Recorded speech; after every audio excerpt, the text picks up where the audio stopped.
আসসালামু আলাইকুম, কেমন আছেন আপনারা? আশা করি আপনারা সবাই ভালো আছেন।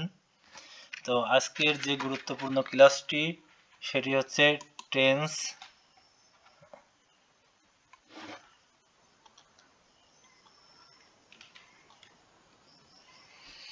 টেন্স সম্পর্কে আমরা জানব। যদি না থাকে টেন্সের সেন্স, তাহলে আপনারা কোনোভাবেই ইংলিশে দক্ষ হয়ে উঠতে পারবেন না। ইংলিশ জিনিসটা আমাদের সব কাজে সব ক্ষেত্রেই লাগবে। এই যদি কিনা আপনি স্পোকেন ইংলিশ শিখতে চান, ফ্রিল্যান্সিং করতে চান, এমনকি যে বিভিন্ন চাকরির পরীক্ষা হোক, আপনার স্কুল কলেজ যেখানেই হোক না কেন, টেন্সের ব্যবহার যদি জানেন তাহলে ইংলিশের অনেক সমস্যার সমাধান অনায়াসেই হয়ে যাবে। তো চলুন কথা না বাড়িয়ে টেন্স সম্পর্কে আজকে আমরা বিস্তারিত জানি। এই যে টেন্স অর্থ কি? টেন্স অর্থ হচ্ছে যে ক্রিয়ার সময়। ক্রিয়ার সময় বোঝানোর একটি রূপ। সহজভাবে বলা যায় কোনো কাজ বা ঘটনার সময় ভূত, বর্তমান, ভবিষ্যৎ অর্থাৎ অতীত, বর্তমান, ভবিষ্যৎ বোঝাতে যেই ক্রিয়ার রূপ ব্যবহৃত হয় তাকেই টেন্স বলে। টেন্স হচ্ছে মূলত তিন প্রকার: present tense, past tense, future tense. Present tense হচ্ছে বর্তমান কাল, বর্তমানে কোনো কাজ যদি বোঝায় তাহলে সেটা প্রেজেন্ট টেন্স। পাস্ট টেন্স হচ্ছে অতীতে কোনো কাজ বোঝাইলে, আর ফিউচার টেন্স হচ্ছে ভবিষ্যতের কোনো কাজ বোঝাইলে, এরকম কিছু। তো চলুন আমরা জেনে নিই আজ। ওকে, যে এই প্রত্যেকটা টেন্সের আবার প্রকার ভেদ আছে। যে প্রেজেন্ট টেন্সের যে উপপ্রকার, যে এটা আছে সিম্পল প্রেজেন্ট টেন্স, অর্থাৎ যেটাকে আমরা প্রেজেন্ট ইনডিফিনিট টেন্স হিসেবে জানি। তো এর এক্সাম্পল একটা আছে আই ইট রাইস, তারপর আছে প্রেজেন্ট কন্টিনিউয়াস, আছে I am eating rice. I eat rice মানে আমি ভাত খাই, আই অ্যাম ইটিং রাইস মানে হচ্ছে যে আমি ভাত খাইতেছি, যে অর্থাৎ চলমান সময়টাকে বোঝাচ্ছে। আহ, এই সম্পর্কে আমরা পরবর্তীতে আরো বিস্তারিত আলোচনা করব। জাস্ট আপনারা এগুলা দেখে নিতে পারেন, খাতা কলমে নোট করে নিতে পারেন অথবা স্ক্রিনশট করে রাখতে পারেন। তারপর আছে present perfect tense. Present perfect টেন্সটা কি? যে প্রেজেন্ট, যদিও এই সম্পর্কে বিস্তারিত পরে আরো বোঝানো হবে, তারপরও এখানে যতটা বলা যায় আমি বলে দেই। সেটা হচ্ছে যে অতীতে কোনো কাজ শুরু হয়ে বর্তমানে যদি চলমান থাকে তাহলে সেটা কিন্তু মানে প্রেজেন্ট টাইমে আর কি যেটা ফলাফল দেয় সেটাই হচ্ছে যে present perfect.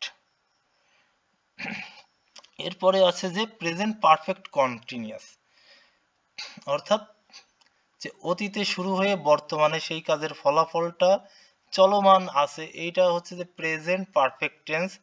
I have eaten, I have been eating rice. Simple past মানে সাধারণ অতীত, যেটাকে আমরা বুঝি, যেটা আই এট রাইস আমি ভাত খেয়েছি, আই ওয়াজ ইটিং রাইস আমি ভাত খেয়েছিলাম। Past continuous tense.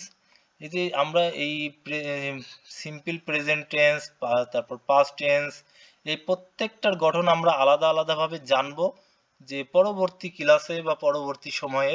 এখন যে আপাতত যতটুকু আর কি জানা দরকার, যে এইটুকু আমরা নোট করে নিই যে প্রেজেন্ট টেন্সটা কি। প্রেজেন্ট টেন্স হচ্ছে তিন প্রকার, আর প্রত্যেকটা টেন্সের এই তিন প্রকারের যে চার প্রকার করে টেন্স আছে, যে প্রেজেন্ট টেন্সটাও চার প্রকার, পাস্ট টেন্সও চার প্রকার, আবার ফিউচার টেন্সও চার প্রকার।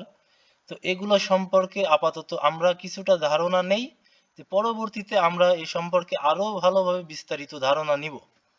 সিম্পল পাস্ট, পাস্ট কন্টিনিউয়াস মানে অতীতে চলমান ছিল যেটা, সেটাকে বোঝাই।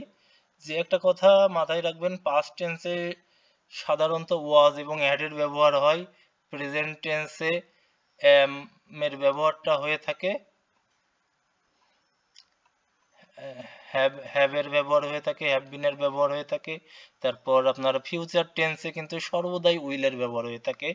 যে আধুনিক একটা কথা আপনারা হয়তো জানেন না, আধুনিক ইংলিশ গ্রামারে এখন আর শ্যালের ব্যবহারটা নাই, এখন কিন্তু সব জায়গায় উইলের ব্যবহারটা হয়। তো উইল থাকলে সেটা হচ্ছে যে ফিউচার টেন্সে আমরা ধরে নিতে পারি। এই যে সংক্ষেপে আরো ব্যাখ্যাটা আর কি দেই এখানে। সাধারণ কাজ বা সত্যি বোঝায় চলমান এটা হচ্ছে যে সিম্পল, যেটা সাধারণ কাজ এবং সত্যিই বোঝাবে যে এটা, তাহলে সেটা যে একেবারেই সিম্পল টেন্স, এটা কোনো সন্দেহ নাই। তারপর কন্টিনিউয়াস, যেটা হচ্ছে চলমান কাজ বোঝায়, পারফেক্ট সম্পূর্ণ হয়ে যাওয়া কাজ বোঝায়, আর পারফেক্ট কন্টিনিউয়াস হচ্ছে সময় ধরে চলমান কাজ বোঝায়। এই যে সিম্পল প্রেজেন্ট টেন্স সম্পর্কে আমরা পরবর্তী ক্লাসে বিস্তারিত দেখব। আজকের ক্লাস আপাতত এই পর্যন্তই। আল্লাহ হাফেজ। সবাই ভালো থাকবেন, সুস্থ থাকবেন।